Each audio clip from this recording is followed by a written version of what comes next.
Et c'est par ici que nous débutons cette semaine. Mesdames et messieurs, bonjour et bienvenue à tous les téléspectateurs fidèles de Gale Afrique Télévision. C'est 28 octobre 2024. Lundi, aujourd'hui, nous allons revenir justement sur toutes les situations sécuritaires, situations diplomatiques, politiques en République démocratique du Congo avec cette grande question des Nations Unies vis-à-vis de l'agression rwandaise sur les sols congolais. Pour en parler aujourd'hui, j'ai l'honneur de recevoir un jeune de Goma, un jeune panafricain, un analyste indépendant, mais également un acteur de la société civile répondant au nom de Josué Walaï, avec qui nous sommes dans ce studio de Gale Afrique Télévision. Josué, bonjour et bienvenue. Bonjour très chers journalistes, bonjour à nos fidèles téléspectateurs, bonjour à tous les peuples congolais. Merci beaucoup encore pour l'invitation. Je crois que c'est pour moi un privilège de toujours être invité par cette grande télévision. Et je dis également merci à nos téléspectateurs qui nous ont toujours suivis et qui nous ont toujours écrit par rapport à nos différentes interventions. Comment vous allez? Nous allons bien, il n'y a pas beaucoup de problèmes, sauf le pays qui semble toujours être handicapé par ses acteurs politiques, militaires et autres, mais quand même, du point de vue personnel, la santé, nous allons bien. C'est seulement du point de vue émotionnel que ça ne va pas avec la situation de notre pays et d'autres situations similaires. Situation, on parle, vous signalez déjà la question vis-à-vis de l'émotion, ça ne va pas, vis-à-vis aussi également au-delà de ça, de la situation actuelle du pays. Qu'est-ce qui ne va pas? Bon, vous allez comprendre avec moi que le pays semble être toujours en train de mourir, mais tant que le pays devrait renaître, plutôt nous sommes en train d'observer le contraire. Le pays n'est pas en train d'avancer, le pays n'est pas en train de marcher comme il le faut. Dans tous les secteurs de notre pays, s'il s'agit de l'éducation, vous allez comprendre avec moi qu'il y a des enseignants qui sont toujours en grève, d'autres qui acceptent aujourd'hui d'aller enseigner, d'autres qui ont été arrêtés d'ailleurs dans la ville de Goma hier, et nous constatons sur le plan sécuritaire Walikale qui est en train de partir, la ville de Goma qui se réveille toujours avec des informations de morts, des informations de coups de balles la nuit. Et nous constatons également sur le plan humanitaire les déplacés qui sont beaucoup plus les plus nécessités actuellement, qui n'ont pas de vivres, qui ne savent pas à qui demander comment vivre. Aujourd'hui dans les camps de déplacés, c'est vraiment la misère. Nous constatons sur le plan énergétique, donc l'énergie, le courant électrique. Dans la ville de Goma, vous allez comprendre avec moi que ni la SNEL, ni la société Sokode, la société Virunga, ces sociétés semblent anarquer la population avec ce qui se passe. Vous allez avec Sokode qui nous fait payer des compteurs. Et chaque mois, pendant que les compteurs ont été achetés, on se demande si on peut être locataire chez lui. Donc j'achète une parcelle, mais je continue quand même à payer mon bailleur. On continue à voir le courant qui ne vient pas de ce côté qui semble considéré comme un jet de lumière. Et pour la SNEL, vraiment, c'est encore beaucoup plus catastrophique. Donc la situation, dans sa globalité, s'il faut partir des questions de l'eau, vous allez comprendre que Goma actuellement, pas seulement Goma, mais d'autres villes de la RDC aujourd'hui, n'ont pas de l'eau. L'eau qui peut venir soit à faire une heure dans des robinets, d'autres parcelles qui ne sont pas desservies. Pourtant, nous sommes à quelques mètres du lac et nous pensons aller alimenter le Tchad en question d'eau. Pourtant, chez nous, ça cause encore problème. Et donc, pour moi, je ne sais pas jusque-là, peut-être dans les sports où nos léopards sont en train de se qualifier, je dirais qu'il n'y a que le football et peut-être la carrière musicale d'Innocent Baloumé Fali pour pas faire Gola qui avance au pays. Mais autre chose, des choses importantes, pas de théâtre, pas de la musique, pas le foot, parce qu'on ne peut jamais développer un pays avec le football, avec le théâtre, avec la musique. On développe un pays avec une nouvelle intelligence patriotique, capable de changer les choses. Mais actuellement, ça fait défaut dans notre pays. Et il n'y a rien qui marche. Au contraire, il y a les peuples qui sont en train de se diviser jour et nuit, surtout avec la question de la révision, changement, modification de la Constitution et le discours du président Kisangani qui n'a pas été digéré par certains Congolais. Et donc, il y a plutôt une division, nous sommes en train de partir dans une décadence et qu'on ne saura pas vraiment très bien élucider, mais il est important de ne pas perdre l'espoir, de comprendre que malgré la situation du pays, une révolution est encore possible.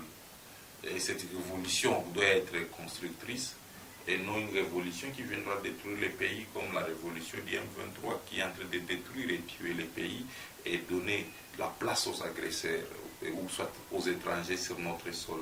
Il est important de comprendre que la démocratie ne demande pas aux Congolais de prendre les armes pour justifier leur ras-le-bol, mais plutôt de se mettre debout comme des citoyens civiques et d'être exigeants vis-à-vis des autorités pour que les choses puissent un peu changer positivement.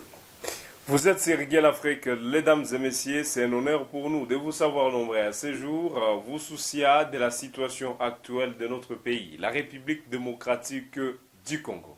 Monsieur Josué Alaï, avant de passer sur un autre point, j'ai une question placée là-dessus, sur toutes ces déclarations dont vous venez de faire, sur tous ces constats, tous nos constats aujourd'hui que vous venez de réaliser. On parle de ce qui ne va pas au pays. Vous avez soulevé la question de les développements, il y a les courants, il y a les routes qui ne sont pas là, toutes ces questions, vous les avez soulignées. Également la sécurité.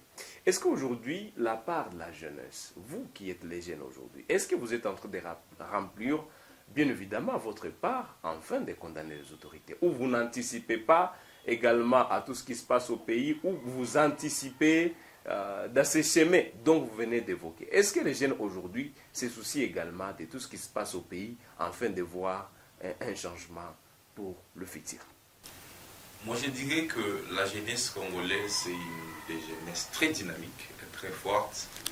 Et je crois à la force de la jeunesse congolaise. Mais je ne dirais pas que la jeunesse est en train de s'engager dans une dynamique du changement actuellement. Parce que si vous partez dans des partis politiques, vous allez y rencontrer des jeunes. Et on se demande quel était le rôle de nos partis politiques, ou soit quel est actuellement les rôles. Parce que pour moi, je pense que lorsque je vois des jeunes dans des partis politiques congolais aujourd'hui, je me dis que les partis politiques, d'abord que je considère comme des structures d'abrutissement, et qu'il y a des jeunes congolais qui préfèrent aller perdre le temps pour chanter à l'honneur d'une autorité dite morale. Et pour moi, ça me tique beaucoup. Mais quand même, quand je vois des jeunes dans d'autres structures citoyennes, dans d'autres structures scientifiques, en train de réfléchir sur le Congo, en train de parler du Congo, je me dis que l'espoir est toujours là, c'est juste que c'est une jeunesse étouffée. Vous allez comprendre avec moi que la jeunesse congolaise n'a pas une vieillesse qui devrait l'orienter. Et lorsque on est jeune et qu'on n'a pas de personnes comme modèle, on n'a pas de modèle en RDC, il faut se créer, ou soit il faut être votre propre modèle, ou soit se créer un modèle que tu ne sais pas où trouver. Ça semble être un peu complexe, parce que c'est là qui devrait être des modèles, et ce sont ces gens-là qui détournent, ce sont ces gens-là qui prouvent à suffisance leur médiocrité. Mais il est important que nous puissions également appeler la vieillesse. Quand la jeunesse n'agit pas, il faut comprendre qu'il y a les 80% de la responsabilité de la vieillesse. Parce que la vieillesse devrait orienter, la vieillesse devrait guider, la vieillesse devait se constituer à des modèles. Et ce n'est pas le cas aujourd'hui en RDC? Aujourd'hui, ce n'est pas le cas en RDC. Je ne sais pas qui est ce leader en République démocratique du Congo vivant aujourd'hui qui peut nous servir, nous, d'inspiration. Donc, lorsqu'on n'a pas d'inspiration, on n'a pas de modèle en politique, s'il faut y partir, on n'a pas de modèle. S'il faut partir, peut-être dans la science, on peut trouver... Vous mettez en cause toutes ces autorités dont notre pays, la responsabilité de notre pays repose sur leurs épaules, pour dire que vous n'avez pas aujourd'hui de modèle à suivre. Moi, je crois que le destin de ce pays ne repose pas sur les épaules des politiques. Ça, il faut sortir. Le destin de ce pays se repose sur les épaules du peuple congolais, les souverains primaires. C'est lorsque ces souverains primaires comprendront que tous ceux-là qui nous dirigent, tous ces gens-là qui s'appellent aujourd'hui politiques, la majorité de ces personnes ne jouent que les cartes pour leurs propres intérêts et non pour l'intérêt de la nation. Et que lorsqu'il faut réfléchir nation, leur cerveau réfléchissent famille, réfléchissent amis. Et nous, il est très important que nous puissions faire comprendre maintenant à la jeunesse qui est l'espoir, qui est l'énergie, qui est la colonne vertébrale du changement, qui est le pilier d'ailleurs d'un pays, nous devons investir dans cette jeunesse. Aujourd'hui, on se pose la question, parce que quand on parle de la jeunesse, pensons un peu de l'éducation. Parce que l'éducation, c'est le pilier de tout. Mais quelle est l'éducation que nous recevons? Quelle est l'éducation que nos enfants qui sont aujourd'hui dans des écoles où il y a gratuité, sont en train de recevoir? Il y a la rentrée aujourd'hui. Il y a la rentrée aujourd'hui. C'est signalé aujourd'hui. 2 mois après. 2 mois après, pendant que les autres qui étudient dans des écoles privées, ils ont commencé il y a 2 mois. Mais ils vont terminer ensemble. La question qu'il faut se poser, c'est savoir est-ce qu'on n'est pas en train de créer des classes de personnes. Parce que ceux-là qui ont étudié, et par exemple dans des écoles publiques, et ceux-là qui sont dans des écoles privées, je ne crois pas qu'ils sont en train de recevoir une même éducation. C'est des personnes qu'on est en train de créer, c'est des personnes différentes. Voilà pourquoi nos politiciens ne mettent pas leurs enfants sur les écoles publiques. Parce qu'ils savent que là-bas, il y a la gratuité et que là-bas, il n'y a pas une bonne éducation. Vous aviez un jour vérifié? Bien sûr. Et ne pas trouver un enfant d'un politicien congolais dans une école publique? Nous sommes à Goma. Nous sommes ici à Goma. Est-ce que vous pouvez me montrer l'enfant d'un gouverneur? Aujourd'hui, avec l'état de siège, on est incapable de dire si nous avons des politiciens ici. Mais il faut réfléchir. Est-ce que l'enfant d'un gouverneur est dit, par exemple, à l'Epaïgo? La réponse est non. Ils sont au niveau des volcans, ils sont au niveau de la Concorde, des KISS et d'autres écoles privées, des prestiges. Je ne vois pas un enfant de politicien ici à Goma, même d'un simple député provincial, aller étudier dans des écoles publiques. Même moi, je ne peux pas mettre mon enfant dans l'école publique, je préfère payer. Parce que je me dis que l'avenir de mon enfant doit être garanti. Et moi, je ne peux pas envoyer mon enfant là où c'est juste parce que j'ai juste besoin de voir mon enfant sortir de chez moi en uniforme. Mais qu'est-ce que mon enfant, qu'est-ce qu'on est en train de mettre dans la tête de mon enfant? Qu'est-ce qu'on est en train d'investir dans la vie de mon enfant? Je crois que le capital humain, c'est quelque chose de très important que nous devons réfléchir là-dessus. Mais aussi longtemps que l'éducation est banalisée dans notre pays, je ne vois pas que nous sommes en train de créer de l'avenir. Quand on dit la jeunesse, c'est l'avenir. Regardons nous-mêmes les écoles que nous avons faites. Nous avons été obligés d'aller faire des recherches ailleurs pour que nous puissions quand même être révolutionnés. Quand on nous parle par exemple de la civilisation phénicienne, pendant qu'on ne connaît même pas la civilisation de la RDC. Quand on nous parle de l'empire du royaume Soso, pendant que tu ne connais même pas l'histoire de Goma. Quand on te parle de la civilisation de la Grèce antique, pendant que tu ne connais même pas l'histoire de Kisangani, la guerre de Kisangani.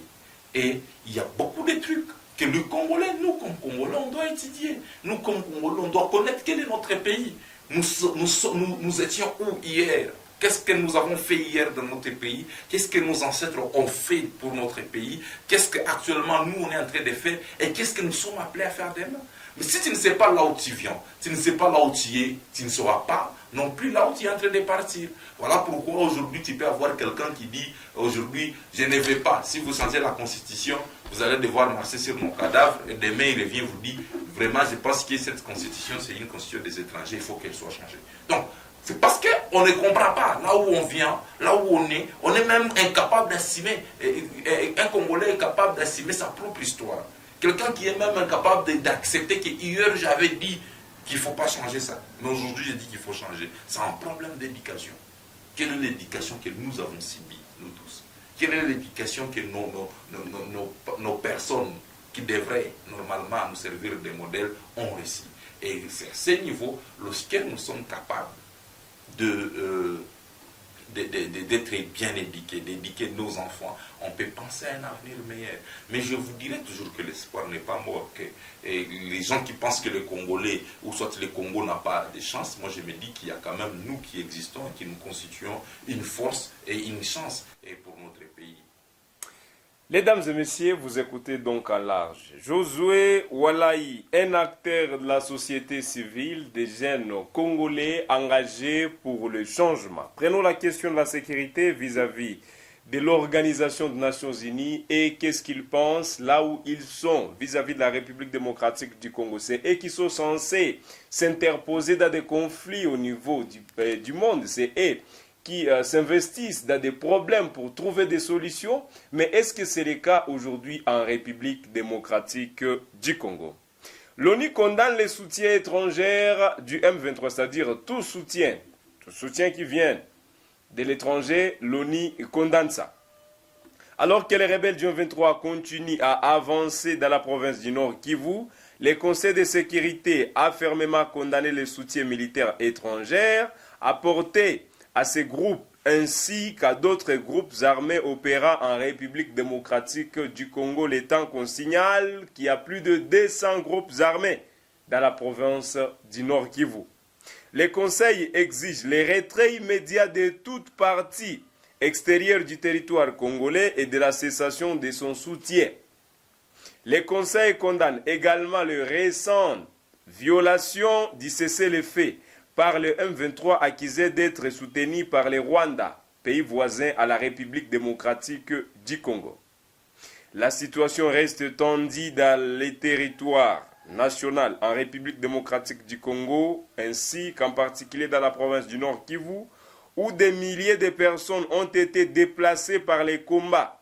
Ce samedi, les rebelles ont pris d'autres villages dans les Walikale, c'est-à-dire dans les territoires de Walikale. Les rebelles du M23 ont encore pris d'autres agglomérations. Nous commençons avec la première préoccupation, M. Josué Walaï, au-delà de l'éducation dont vous faites allusion aujourd'hui, faisant savoir que nous ne pouvons jamais avancer sans que nous ne soyons rééduqués. C'est-à-dire nous sommes éduqués, mais que l'éducation change, cette éducation que nous avions eue auparavant.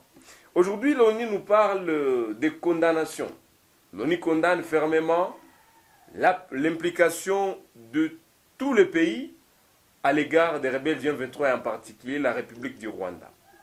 Mais la question se pose. L'ONU condamne. L'ONU parle. Pourquoi pas est-ce que l'ONU ne passe pas aux actions? C'est la plus grande question. Vous, en tant que la jeunesse congolaise éveillée, la jeunesse congolaise décidée aujourd'hui de mettre fin à ces atrocités à l'est du pays. C'est quoi vos analyses vis-à-vis de cette situation? Vous savez ce qui nous fait tellement mal. Voilà pourquoi je vous ai dit qu'on est peut-être émotionnellement instable par rapport à ce qui se passe dans notre pays. C'est parce que nous voulons trouver la solution aux côtés du bourreau. Un bourreau qui est les Nations Unies, qui sont complices d'ailleurs de ce qui se passe actuellement en RDC, qui ne se limite qu'à condamner, qui ne se limite qu'à des sanctions. Mais en réalité, ce qu'il faut comprendre dans tout ça, c'est que l'ONU ne peut jamais venir résoudre la question des Walikale. L'ONU ne résoudra jamais. L'ONU, d'ailleurs, les troupes de la MONUSCO ont été chassées à Walikale il y a plusieurs années. Il y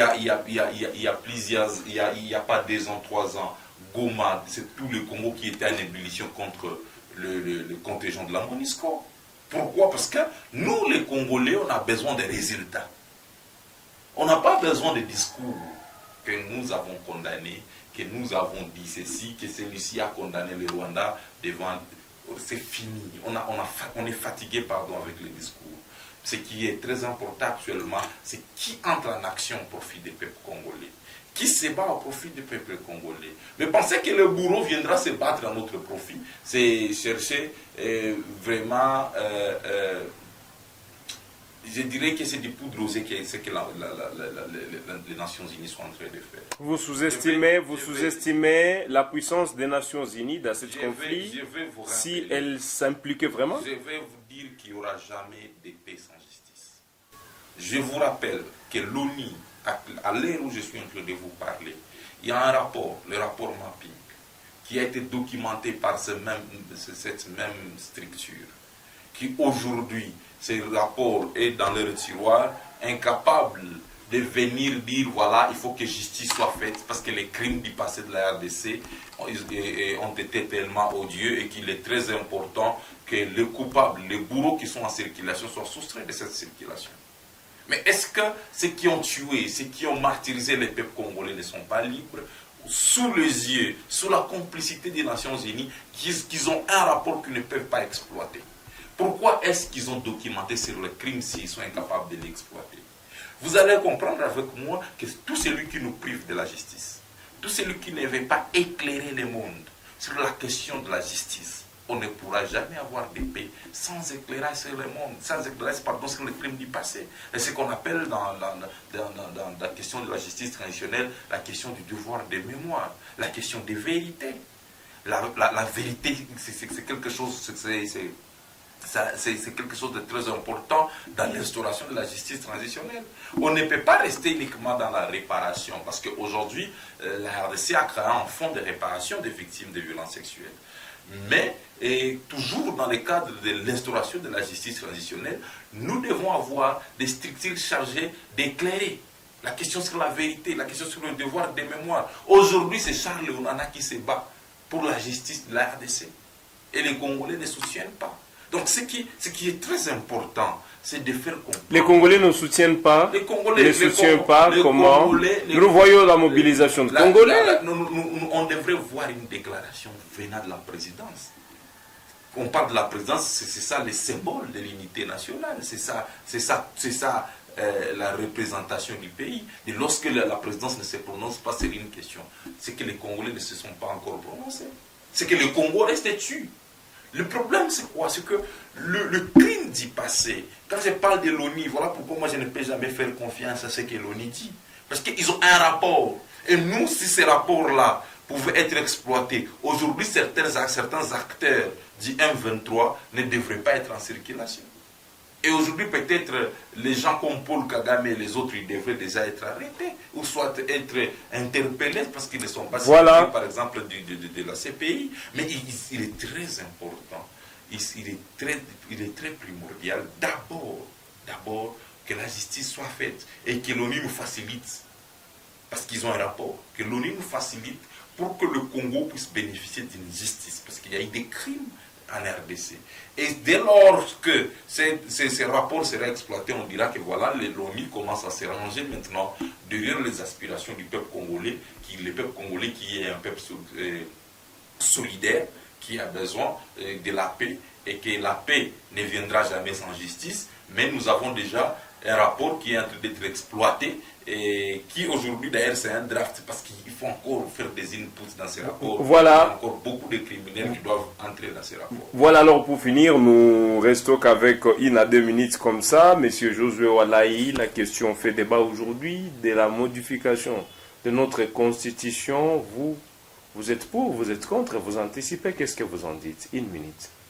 1 minute, moi je pense que je n'ai... Est-ce que vous anticipez aux démarches?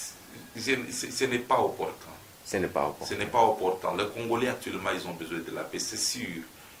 La Constitution, c'est un œuvre humain. Est-elle étrangère? Non, au fait, étrangère signifie quoi? Kamita Tula était là et d'autres personnes qui se réclament étant parmi les personnes qui auraient dit est-ce qu'ils sont étrangers? Le problème c'est quoi? Le problème ce n'est pas, même si la Constitution était étrangère, mais l'application de ces textes, est-ce que les gens respectent? Le problème ce n'est pas ça. Le problème c'est nous, les Congolais. Le problème ce n'est pas la Constitution. Ce n'est pas la Constitution qui fait tomber Walikale.